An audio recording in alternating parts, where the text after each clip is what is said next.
ये धमाका याद है? ये हमला यमन पर हुआ था। इस धमाके ने यमन को इतना बड़ा जख्म दिया कि दर्द तेहरान तक हुआ। लेकिन इजराइल के इस हमले के बाद अचानक यमन को जैसे बूस्टर डोज लगा दी गई है।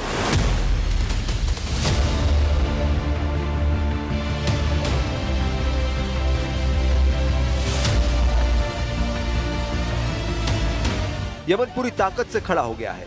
यमन बता रहा है कि इजराइल पर अब 2 गुना ताकत से हमला होगा। इजराइल के हमले में अपने प्रधानमंत्री और कई मंत्रियों को गंवाने वाला यमन इस शक्ति प्रदर्शन के साथ इजराइल को ललकार रहा है। ये यमन की राजधानी सना है। ईद मिलादुन्नबी के मौके पर पूरा शहर इकट्ठा हुआ है।